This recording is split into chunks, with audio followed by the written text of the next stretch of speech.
What's going on, YouTube? I'm back with another video. I just want to thank you all for tuning in and watching. Happy New Year to all the excellent conquerors out there. I'm so excited about this year, and I hope that you all are as well. I've been gone for a minute because I've been having some wisdom tooth pain, but that's going to be taken care of Tuesday. Um, so yes, I'm pretty sure you all are probably wondering what I'm going to be discussing today by the title of the video. So today this is going to be my first book review, and it's also going to be a message to the public for this year moving forward. And before I start, I have taken some notes because I don't want to go. I don't want to be rambling and everything. So I took some notes. So if you see me looking down, that's what I'm doing. I'm just keeping myself on track. And also, I just want to let people know that I'm not trying to offend anyone in no way, and I'm not trying to make anyone feel any type of way. But I just feel like this is something that everyone needs to hear. All right, so the book that I'm going to be reviewing today is entitled The Autobiography of Malcolm X.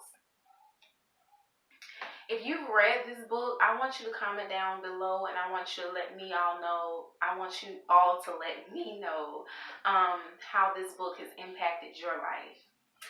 Because this book has definitely inspired me to do this video, because I feel like it carries a very powerful message that all human beings need to hear and understand. The thing that I enjoyed most about this novel was the evolution of Malcolm X's thinking throughout the book. And it was like that because of the different experiences that he faced within his lifetime. He was viewed as a racist, a communist, a separatist, all because of the views that he held due to the experiences with white people. Because at the beginning of the book, he referred to all white people as white devils. And so that's why people thought that he was a racist, a communist, because of those views. But he had a lot of negative interactions with white people, which is why he felt the way that he felt. But like I said, his thinking did evolve. So by the end of this book, he's gonna have a totally different outlook.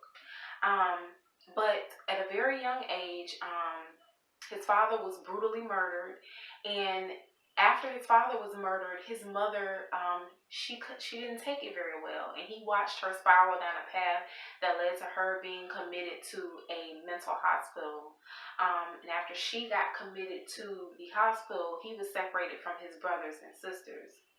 And after being separated from his brothers and sisters and watching his mother break down, and then his father not being there, all of that led him to the streets. You know, he turned to the streets and he started hustling. And we all know that when you turn to the streets, it only ends two ways.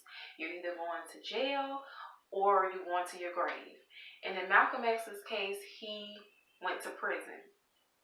But while he was in prison, he was introduced to the Nation of Islam by his brother. And then after he got out of prison, he devoted his life wholeheartedly to the Nation of Islam and its teachings, and also to Elijah Muhammad and his teachings. And then he ended up getting betrayed by Elijah Muhammad, because he found out about some things about Elijah Muhammad, and he was actually going to try to help Elijah Muhammad clear up some of the things that were coming out about him, because he had been sleeping around with a lot of women, and he had children by a lot of different women. So Malcolm X actually wanted to help him try to clear the air on that, but Elijah Muhammad, I guess he felt like that wasn't Malcolm X's place to try to help him. So after he was betrayed and suspended from the Muslim world in America, he decided that he needed to go to Mecca. He needed to experience the true teachings of the Muslim world, because he felt like he wasn't getting that from Elijah, or he didn't get that from Elijah Muhammad. So on his trip to Mecca, this is when he experienced the true meaning of brotherhood, because he saw people from all different backgrounds and cultures that were praying together, and they were just generally enjoying each other's company. And he wasn't used to this because, as you know, the era that he grew up in at the time and throughout his adult life, there was a lot of racism going on, and so he wasn't used to black people and white people, Hispanics, Asians. He wasn't used to people from different backgrounds coming together and uniting the way that they did there. So I just want to share an excerpt from the book from when he took his trip to Mecca. And he also,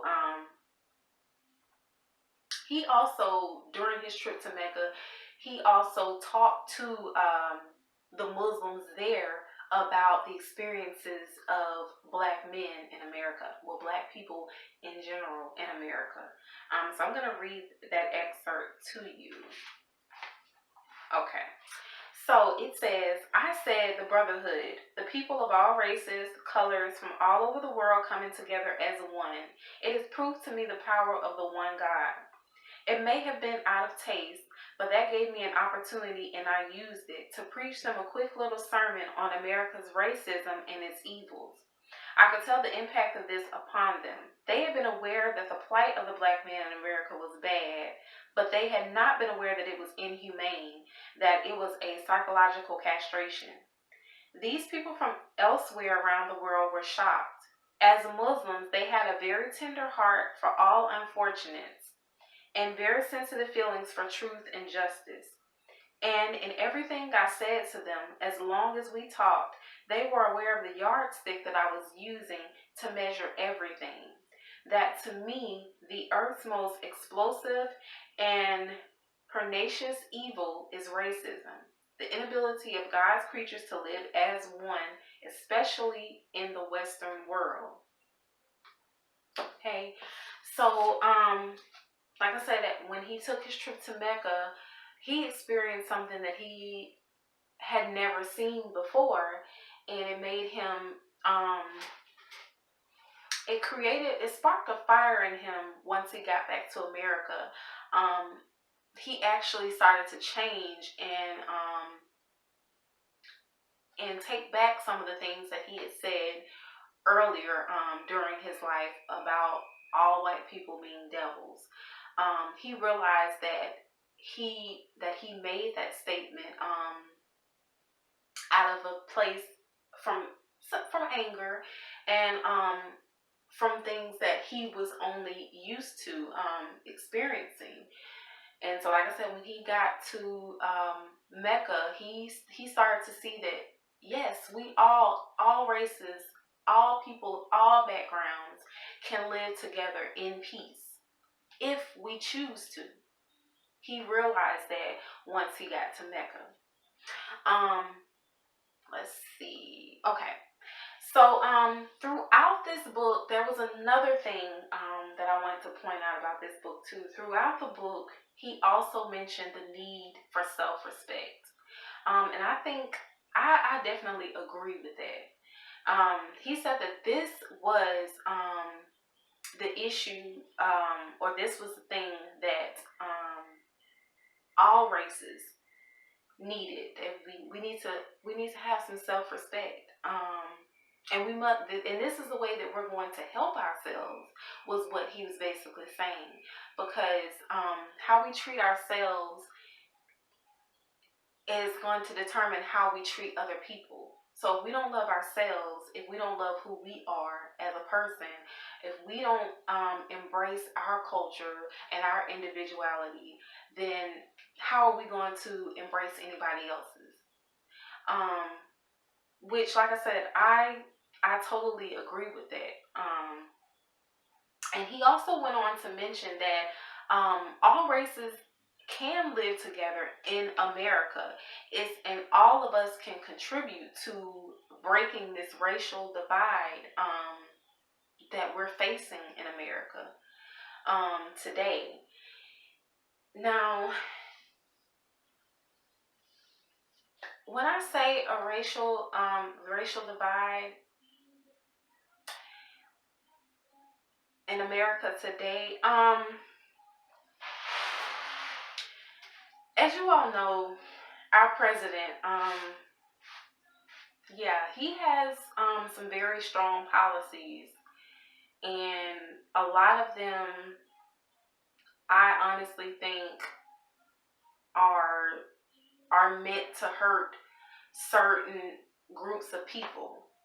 And so that's why I think that's what Malcolm X was teaching in his book. That's definitely, I know that's definitely what he was teaching in his book.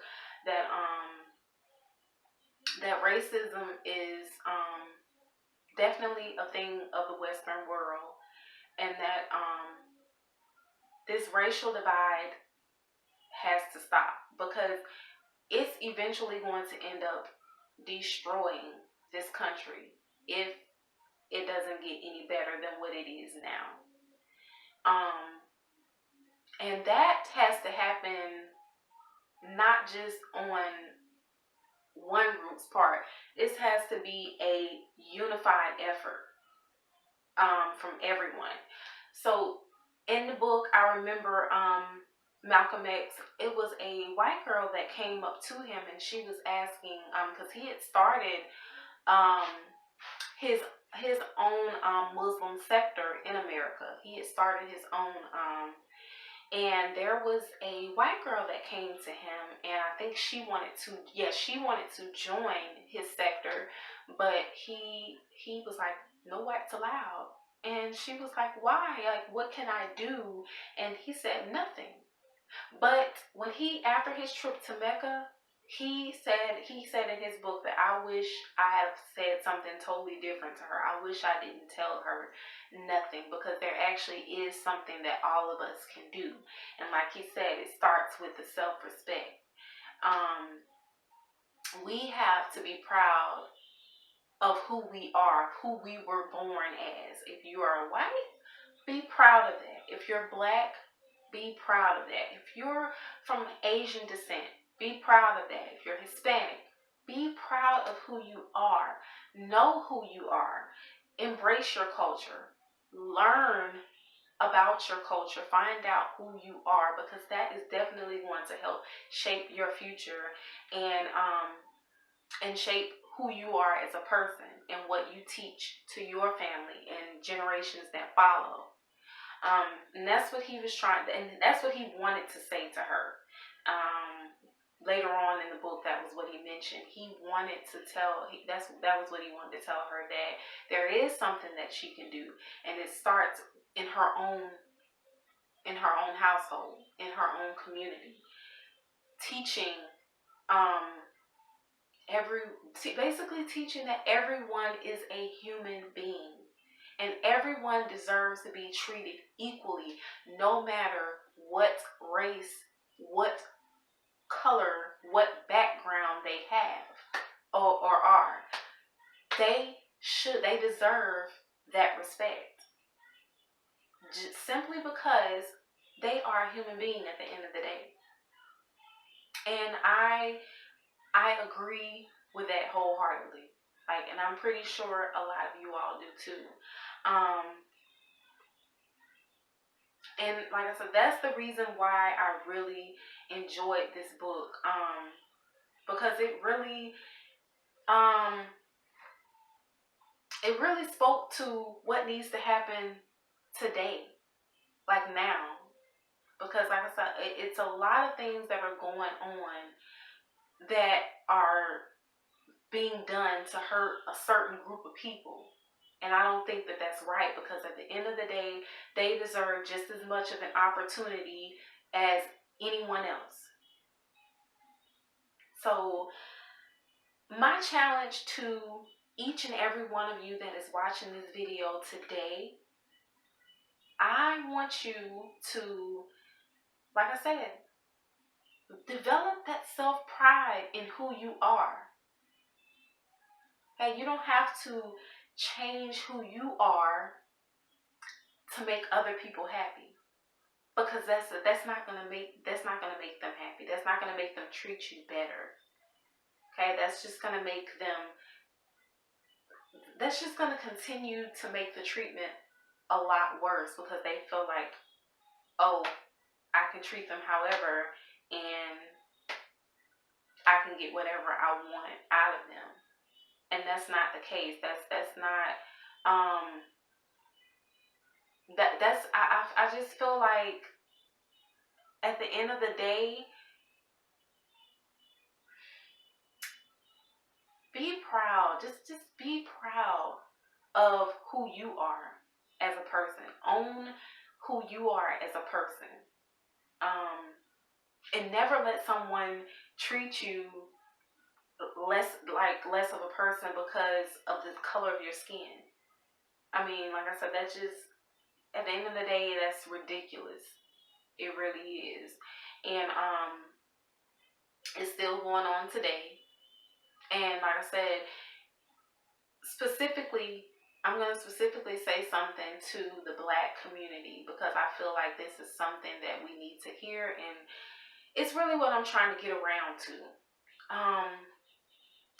I feel like we definitely need to take more pride in who we are, and I feel like we don't know who we are, and so that's kind of where we're at right now, is we're trying to find out who we are. And that is what we need to be doing. That is exactly what we need to be doing. And it can start right here. Picking up a book, or picking up your phone and Googling and researching, because the things that about our history, it probably was hidden. It was hidden back then, but now we have access to a bunch of different resources, so we are able to find out who we are and where we come from. Because like I said, that's gonna have a big impact on where you go in life and what you do in life. So that was my whole point of this video. It's just to let people know that it can get better than this. This is what we're going through today. We can get past this. We really can. But it starts with us. It starts with the person in the mirror. Okay? So I just want to challenge everyone from this point forward to just own who you are. Don't be afraid to step outside the box and take risks to better yourself, and to better your family and generations to follow. A lot of us are scared to be business owners. We're scared of that. A lot of people, they don't want to go back to school because they feel like, no. I encourage you to look into entrepreneurship. Anybody can own their own business. Anybody can go back to school and get that job that they so desire. But it starts with the will to succeed. You have to want to do this. You have to want it for yourself, because nobody, at the end of the day, nobody is going to give anything to you. You have to make a valid effort to get what it is that you're trying to get out of life. You have to, that effort starts with you. So if you want to have a big house, a big car, if you want to live in a better situation than you are now, it starts with you. Whatever you want to do in life, it all starts with you and how you think and what you're doing to get there. So if you're expecting for someone to tell you this is who you are, this is where you're going, that's not going to happen. Okay, so think I did kind of get off on a little tangent. Sorry about that, guys. But like I said, this book, it just, oh my gosh, I really enjoyed this book. Um, I was taking notes during the book. Like I loved and enjoyed this book, and I would read it again. And I encourage you, if you haven't read it, I encourage you to read it as well. And like I said, let me know down in the comments what you think, what you all think about the book, if you have read it. But if you do read it after you watch this video, come back and comment and let me know what you think. Let me know how it has impacted you. Yeah, I definitely feel like it's time for us to wake up, do our research, find out who we are, gain a better sense of pride for who we are, and rise up. Take this knowledge and use it to make a better life for your family and for generations to follow. So, I'm going to end this video now before I get off on any more tangents. I'm going to go ahead and end this video right now. Go ahead and like this video. Subscribe to my channel. I'm going to have some more videos coming for you all. Just let me know what you all think. Alright, you guys. So, until the next video, if it ain't excellent, it's irrelevant.